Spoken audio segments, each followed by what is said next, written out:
Thanks for listening to the Higher Ed Athletics Podcast. Today, I am joined by Kortne Gosha, the Vice President and Athletic Director at Florida A&M.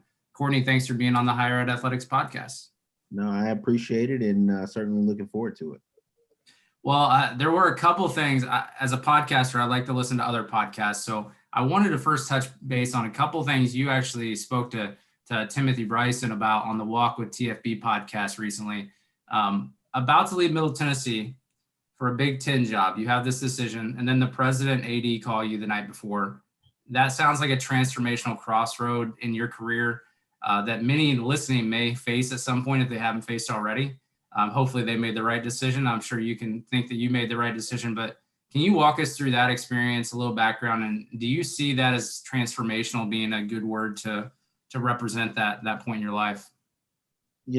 I would say yes. For me at that time, still very young in the profession. I think I was 23 at the time, something like that. Lose track now, but for me, ultimately, and obviously, you don't really kind of expect those things to happen in your career, and so the timing was right. I think the previous work that I displayed at my current institution, had spoken volumes to people, and that's what our task really is to make a difference in what you're supposed to be doing. And so for me, it was a crossroads of I can take this job, and it's a great opportunity, probably one that I've always dreamed about. As a young kid, being at a perennial institution like the one that I had an opportunity to go to, or do I really have an opportunity to change my trajectory? And going from an equipment manager to a senior level administrator, and ultimately my dream job was to become an athletics director. And so at that time, that crossroads of being able to make a strategic fork in the road to say this is going to be that moment. So absolutely, it was certainly a transformational sequence of events and opportunity to stay at Middle Tennessee and to become an associate athletic director at that time. Yeah, because I think back to my experiences of working at Indiana State, working at a Division II university after that, and then now working at a Big Ten institution. At a bigger school, unless you're already a senior level, and even if you're at a senior level, you're really focused on, like, you're kind of looking at one thing. When at Middle Tennessee or in Indiana State, you could have opportunity to do a lot of things. And that seemed like what led you to the decision to stay ultimately, and probably the support that, I imagine the president and athletic director reaching out to you the night before you move, I think you said, that had to be like, wow, they really want me here. It was, it was a great feeling. Obviously, and obviously in my role there, getting a call from the president and AD wasn't abnormal, just because, I interacted in kind of my role there. But the commitment to say, we want you here, and, we believe in what you're doing, and it's helping our program. To hear that, one, it's, it does something to you. But then the second piece of it, to your point, the responsibilities. At Middle Tennessee, I had an opportunity to not only, lead major capital projects, but to fundraise. We were able to secure $1 million gift. In one of my opportunities there, we were able to do a lot of professional development. We were able to have sport oversight, managing football and basketball and baseball and track and field. On top of a very, very high level of engagement with, conference officials. And so those are opportunities that, to your point, upper administrators, typically at larger schools, they are narrowly focused in some categories. But Middle Tennessee was a great opportunity for me to really spread my wings. And trust me, mistakes were made. And at institutions that are like Middle Tennessee, those mistakes are kind of embraced and you learn from them. And so as you ascend and go to the next stop, the things, the sacrifices, and quite frankly, some of the mistakes that I made at Middle Tennessee, they weren't, those weren't repeat mistakes at University of Miami and XYZ, and ultimately, which landed me as an athletics director here at Florida A&M. Yeah, and to touch on that, you basically learn from any mistakes you may have made and get better. Did that kind of build that confidence level too? Because you were at a very young age, when you got hired as the athletic director and vice president. Probably one of the, talk about one of the youngest ADs. You're probably one of the youngest vice presidents in all of higher education, I would think, when that happened. And so, just kind of thinking about, did those learning experiences? Do you think that how confidence kind of shapes you? Because I understand like having the respect of your peers and them giving you chances, but at some point you got to make slight mistakes, but you can't make them again. I'm guessing that built your confidence up. Absolutely. And I would, I think, I would say instead of, kind of having a great deal of confidence, but just understanding your role and how it is positioned to move the organization and or the student athlete experience forward. And I think more so than confidence, it gives you a greater sense of responsibility, why your role is important and why making mistakes, or learning from experiences is a benefit. Because again, and I tell our staff here at Florida A&M, your purpose guides your pace, right? And so some circumstances based off whatever your purpose may be will determine if you move quicker, if you move slow.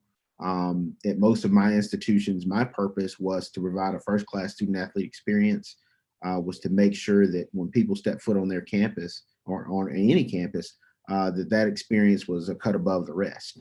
And because that was my purpose, we moved at a very aggressive pace to ensure the accountability associated with those things. And ultimately, I think that's one of the things when you can find professionals that understand that purpose and pace, align, and that's really how you kind of set yourself apart. And so, being humble, there are a lot of good people who do a lot of good things in the industry. I've never been one to read the tea leaves. I actually hate talking about myself. And obviously when you sit in this chair, you got to do that every now and then, just by choice, by circumstance. But ultimately, I think walking into any situation, any opportunity professionally, whether it's a equipment manager or the vice president and director of athletics, that you do it with humility. Have a certain understanding of your role and how you're impacting the institution. But we're all stewards. We're stewards of student athletes. We're stewards of resources. In this circumstance right now, the health and safety of so many. And so again, just understanding that and operating your core values and principles that you be proud of, and that you wouldn't have a problem articulating to others. Yeah, and I thought what was interesting, and about your background is that you did get your start pretty much in equipment management, equipment operations, and I think that probably gives you a respect for the people that are now doing that type of job now, because it does take so many different people to be part of an athletic department. One experience for me that was something I wouldn't trade for anything is throughout college, I was the person at a major hospital that was a janitor, and I did all the laundry for the hospital. And it was not a job in college that, most people would have as a full-time janitor at a hospital. And people like away at college, I was living at home and commuting to IUPUI, and they were asking me, what are you doing being a janitor? And I was like, well, I'll tell you what, like one day whenever I have a job that I'm not a janitor, I'm always going to appreciate every single person in my unit, because if that laundry doesn't get done, that hospital is not running. And so I took a lot of pride in that. And then now I never am going to forget that type of work that it goes into it. And I imagine that's something that from hearing you that, I mean, you have appreciation for everyone that works with you.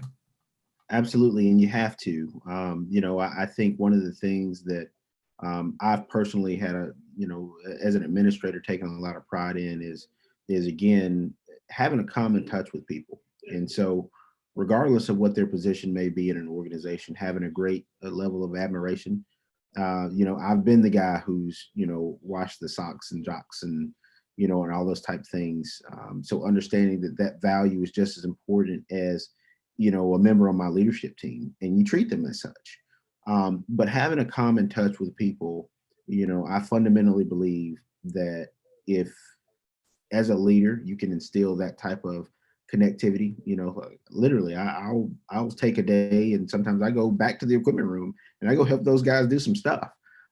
It's not because I don't have anything to do, but it's as the leader, I need to understand their scope of work, their challenges, their sacrifices. And so as I generate resources and create opportunities for everybody in the department to be successful, I need to understand them.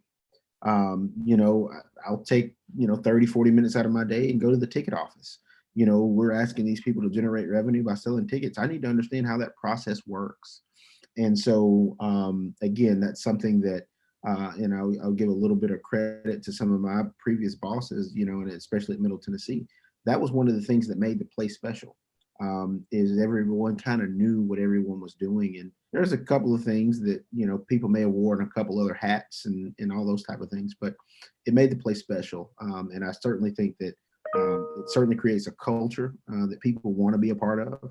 And we've, duplicated that effort here at Florida A&M. And, I think for a lot of outsiders looking in, and quite frankly, the people that work here, that would, that's a staple. We believe in that.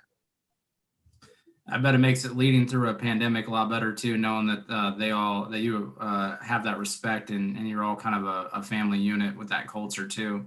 I want to get into your assessment. So you arrived to the institution and in December 2019, right? So how did you assess the entire athletic department and the institution in those early stages? What are you looking for, and really what's going through your head? Is that start on the interview process? Is it start like once you actually come to the institution? What does that look like? Well, I would say, initially in the conversations when I knew it could be a reality that, that I would be here as vice president and director of athletics, I did a, kind of an outside glance, hey, what does the brand look like? What is the, what's the reputation in the industry, et cetera? And you kind of come up with your own analysis.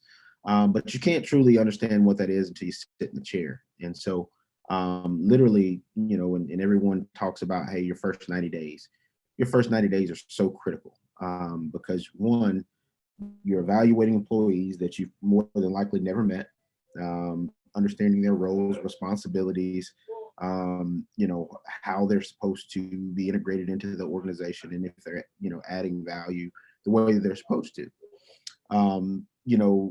In my mind, I understood some weaknesses early on, and I figured that I had to bring in some key teammates. We did that. I'm not a subject matter expert in everything, but it was important that we brought subject matter experts in to oversee certain shops where culturally the institution and the department itself has had some challenge. That was no secret. It was very public, some of the challenges and some of the things that I was walking into as the athletic director. And so I knew that coming in, but really, taking the time to understand culture, understand process, why things happen this way. And then after the first 90 days, it's yours, it's fully yours. And a lot of the things that had happened, have to either change according to your desires as the leader, or you've got to implement these, best practices and all those type things. It is yours. Unfortunately, and we hit the ground running. We started raising money, we started hiring staff, because there really wasn't a great deal of runway. And I'm so grateful that we did move very quickly on the front end, because again, early March, COVID-19 hits and our world turns upside down. And so as my first athletic director job, I never envisioned, leading in a pandemic, in year one. But for us, it challenged me and our staff to think differently, to think bigger. And then what we knew to be the process and the model had to change, and had to change very quickly. And so we pivoted. We started really engaging digitally. We started fundraising digitally. And all of those things have been transformational for us, because even as we, move through COVID-19, we're very fortunate. We're a department who has not had to lay off any full-time employees. We have, as of today, we have a balanced budget. And those are things that a lot of people took for granted in normal circumstances. We're so grateful for that. And so again, have we missed some sporting events and all those type of things? Absolutely. But again, I think being aggressive early certainly benefited us later.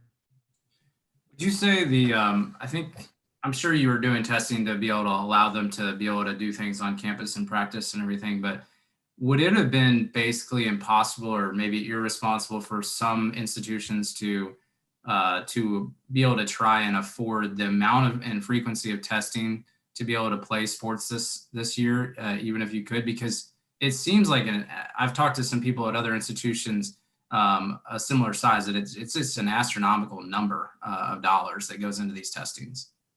It is. It's an astronomical undertaking. And truth be told, there is no blueprint for what we've dealt or are dealing with. I think every institution's circumstances are different. And we're just seeing that even in the simple geography of COVID-19. I mean, some states are dumpster fires right now. Some states are fine. I'm not going to say fine, but obviously the issue's been minimized. Compared to some states. And so for us, we actually turned our football stadium into a COVID-19 testing site early on. We tested over 200,000 people for COVID-19. So we've been blessed and fortunate that resource is there for us, but it is a grossly large undertaking that, quite frankly, for Florida A&M, we didn't have that resource and really had the opportunity or tried to play football this fall and some of our other sports. I don't think that, it would have been responsible for us financially, nor the health and safety of our student athletes. It's no secret we are an HBCU. COVID-19 has disproportionately affected, the Black and Brown community. Because of either already, self-existing, health conditions and all of those makeups. And so for me, obviously, I think that we've done the right thing. We did play basketball, and we are going to move forward with some spring sports. But the risk level with those spring sports is so much reduced compared to obviously the football and which is the premier one. And you've seen it, even your premier programs who quite frankly have resources 100 times where we are, have even had to stop and pause and has lost revenue and has had challenges around COVID-19. And so Probably your neighbor there in the city of Tallahassee. Wouldn't surprise me, and again, I get an opportunity to talk to several ADs throughout the week, and it's been tough. I mean, it's been very difficult. You've seen people lose their jobs and, have to take pay cuts and programs be shut down, which is extremely unfortunate. I'm blessed and I'm so grateful that we have not been in that situation this year. And I do think that we made the right call by not participating in some sports. And kind of slow walking this thing to get to the other side. I do think and hope that next fall is drastically different than this past. Yeah, and kind of sticking right there with some revenue generation and support there. Even after COVID, I mean, what is kind of I know there's no blueprint for COVID, but what's kind of the blueprint of getting support from the institution when you need it, the governing board of Florida, or your local community? Because I think you were able to, Bragg Memorial Stadium was able to get facility enhancements, for example. I'm not sure if that's still on because of COVID or not, but take out the donation from an individual through that. How does an athletic director or vice president kind of work through that of the institutional and the local government to get funding? Absolutely. As I mentioned early, when you're moving with purpose, that determines your pace. And so early in my tenure, we knew we had some challenges around Bragg Memorial Stadium, which is our football stadium. So again, within the first 30 days of my tenure, we were out brokering, conversations and deals to get support and to get help. One of the things that,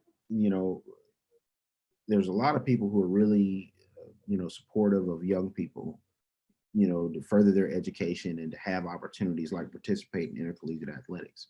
But the stories have to be told. All right.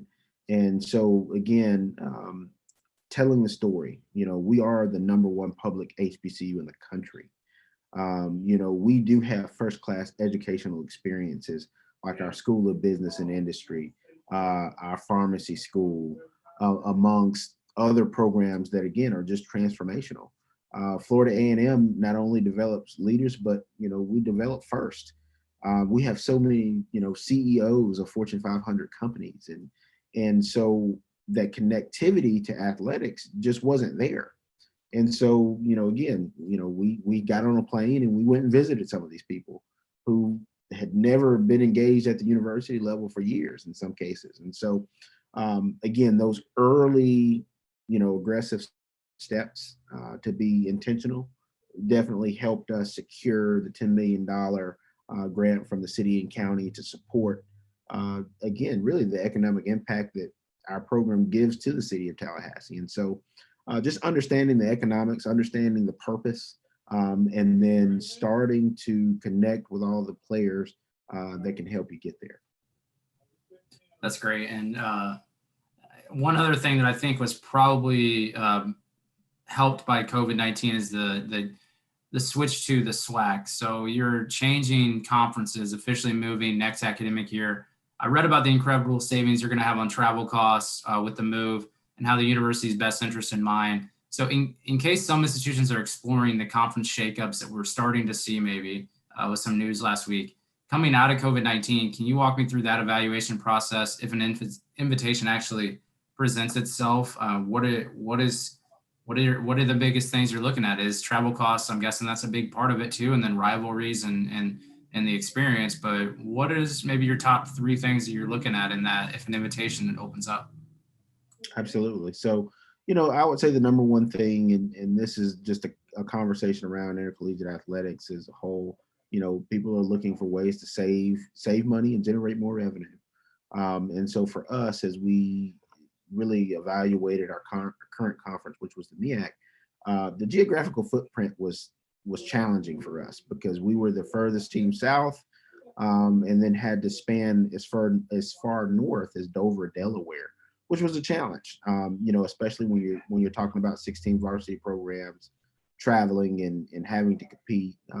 The finances were really strained because of that geographical footprint, and so we looked at options. We started exploring options early on about what we could do, to make ends meet, to benefit student athletes for missing less class time, et cetera. And we landed obviously with the Southwestern Athletic Conference, which is another HBCU conference, which makes sense for us in our demographic, but then also reduced our travel expenditures by an average of $300,000 to $400,000 a year. Instead of getting on a bus and getting to Dover, Delaware, we can now get on a bus and go to 3 hours up the road to, Alabama State. And so there are a lot of, unique pieces to that were beneficial for us. The second thing was, our identity. Florida A&M athletics has a brand, especially amongst HBCUs, that is second to none. With that being said, our fans being able to travel to places that economically make sense. And then two, like-minded brands and fan bases. And we hosted Southern University last year, midway through the season, and it was a 35,000 person standing room only crowd. And so to have that type of experience week in, week out within conference is exactly what we're looking for, because not only were we able to generate significant revenues far and above, where our current conference peers when they come to town, but then people were excited about the game. They're excited about these perennial blue blood programs with the great traditions. And I actually like to use the analogy very similar to the SEC. I mean, week in, week out, you've got prominent names playing each other in the South. Football is kind of one of those things that really moves the needle. And so for us, the Southwestern Athletic Conference just presented so many opportunities to grow our program, at a greater level, to recruit the Southeast in particular for our university. And again, with just a change of pace that we needed, and we're really excited about just having the opportunity to reduce travel, play perennial names, and then third, we gained some rights back. So we're able to negotiate our own apparel contract, which details should be coming on that probably within the next 30 days. We've actually we're really excited about this transformational opportunity through our apparel company. But then multimedia rights, in our previous conference, all rights belonged to the conference and we didn't have many. And so to gain control of those things and obviously position our department for growth. I hope I'm not providing breaking news with the apparel thing, because we're seeing you on video. So it's not that, is it? No. It's all good, and again, I Just think making once people see, kind of understand the details of the deal, I think people will be excited about it. But we're really, really appreciative of the direction that we're going with that. Yeah, that's that and branding is something I've followed really closely at institutions the last couple of years, and it's really an apparel contract really seems to help go along with branding and just like a reset button on a lot of things. So that'll be exciting news to follow once it comes out. So congratulations on helping get that squared away. I've been focusing on my doctoral program, which is the biggest reason why I started the podcast, is because I'm in a higher ed doctoral program and I know a lot about athletics, but not that much, not everything, obviously. So I like to learn more, put it in higher ed context. One thing last semester is we studied HBCUs a lot more. And, here in the Midwest and the institutions I've worked at and I've gone to school at, honestly didn't know as much about the HBCUs. And that's why it was exciting to have you on the podcast as well, talk about your institution. But I want to talk about a national thing that's coming up is name, image, and likeness. So there's no question that NIL is going to change the landscape of college athletics. But I haven't seen much come out publicly or opinion-wise about how it might be able to help or what it would look like at HBCUs. Because I think about, I could see a scenario where NIL brings more national exposure to student athletes that are attending HBCUs and because that's becoming more of a trend to go back to HBCUs and do that. I mean, do you see that as an opportunity to put a bigger exposure on HBCUs? And then also from an institution standpoint, what does NIL look like at athletic departments for in the SWAC, for example? Yeah. So, I'll say it's certainly an issue that has been a hot topic for, year and a half, 2 years, because understanding it, figuring out how institutions are going to unpack it and where athletic departments play a role in that conversation. We're in the state of Florida, as you mentioned earlier on the podcast. It's an interesting state. Our governor has fully supported it, and I think we'll be one of the first states in the union to fully implement some of the context of of the legislation. It is very interesting, and as you talk about HBCUs in particular, initially, depending on who you talk to, and I've talked to some of my peers, oh, that's a Power 5 thing, that'll never trickle down to us, and the reality is it will. For programs like ours, we have a perennial brand. Our student athletes here in Tallahassee are like local celebrities. I mean, they just are. You can't go into a restaurant or in a store without people asking for an autograph and all those type of things. And so do we think that we may have some student athletes on our roster who could, generate funds from their name, image, and likeness? Yes. The answer is yes. There is a wave and a movement to support and for, young athletes to come to HBCUs. And so, if there's this mega star that's being recruited out of high school and he says, I'm going to Florida A&M, and quite frankly, he or she has that opportunity to do so. So I definitely think it's an issue that's going to percolate up very quickly, even at the HBCU level. And I think that it's going to take some time to fully unpack, how it's managed, right? And I think that's going to be the bigger question in the room. As an athletic director, if you want to ask me today, probably couldn't give you a great answer because I think some of it's going to be similar to what we're dealing with COVID-19. There's no blueprint for this. And so, I think you're going to have some student athletes that are superior. in that conversation. Prime example, LeBron James. LeBron James probably could have sold jerseys when he was in high school, right? So had he gone to any college, that's an easy thing. People knew who LeBron James was before LeBron James became LeBron James. But for an example, some institutions, if you go to a school, they may never have known, Joe quarterback until he put the insignia of this university on.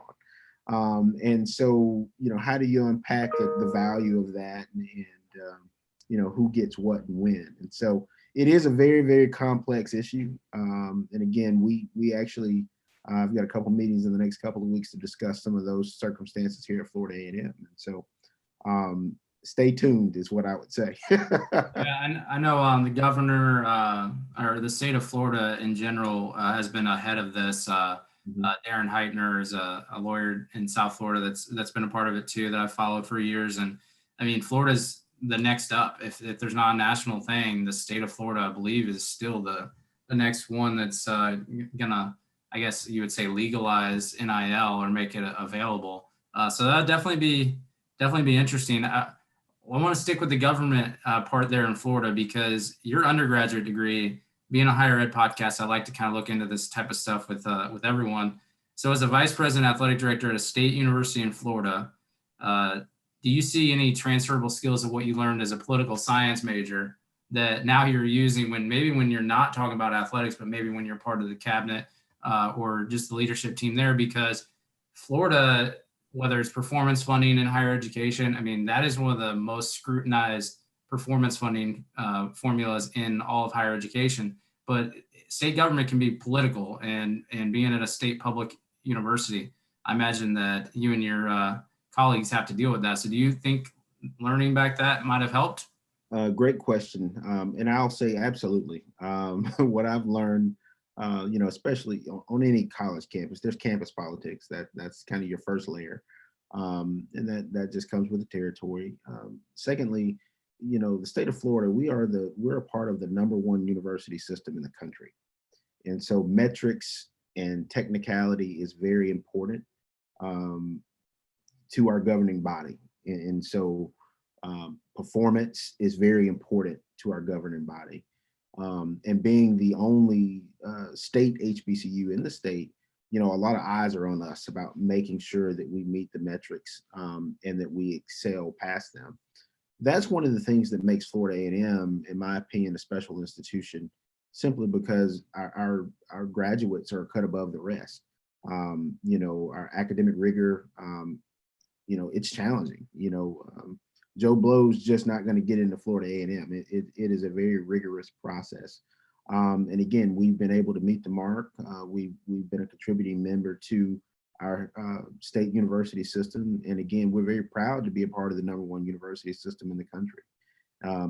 There are some political challenges that come along with that because everybody's trying to outperform the next, right? And there's only a certain set of monies and everybody's competing to get them. And, we're excited about our positioning in that. But is it a political game? And at times it will be. But again, it's being aggressive, it's being polished, it's putting the products that we produce as an institution out front and say, this is why, funding is important. And this is why it's important to support the only state funded HBCU in the state. And, but that kind of comes with the territory. But I will say I've had my fair share of meetings, and we're not too far from the Capitol. It's literally a stone's throw from my office, and so very excited about the people that support Florida A&M athletics and our governing board. Yeah, because the reason I focus on performance funding is the state of Florida is pretty much the case study that people use to study performance funding. And I had the Indiana State University president on my podcast last season, and we talked about how the state of Indiana is a 15 to finish state where you really have to start thinking about who you're admitting, which can kind of, because you're judged on progress and to get funding. And during a pandemic, and then higher ed is having an enrollment problem coming soon, apparently because of birth rates, but also it challenges your mission as an institution. So being a leader that's having to deal with that, about balancing our mission of who we serve, who we admit, versus who do we know has a chance to be successful because we have to get our revenue. So that alone makes it political, I would imagine. And I'm sure at It an does. HBCU with your mission, it's probably even more scrutinized there. And I'll say it is a challenge, but I'm, with great confidence, our president, Dr. Larry Robinson, who's very involved in the metrics, we're happy to rise to that occasion, because not only have we continued to operate in our mission, but we've done it within the metrics set forth. Is it challenging? Is it cumbersome? Yes. Sometimes is it uncomfortable? Yes. But I think we've done a great job of getting there. And as we talk about athletics in particular, that's one reason why, our conference realignment was really important. We needed to make sure that we had a strong athletic department, who could operate within the metrics set forth by our state. Our athletic budget, essentially in the state of Florida, you have to be 100% self-sustaining. So we get no institutional support other than student fees. And those are locked in, there's not changing those, or no fluctuation. And so again, it makes our job as stewards, challenging in some cases, political in some cases. But again, I think all tides rise together. And so as the institution grows, as the athletic department grows, we grow that contribution back to the university system.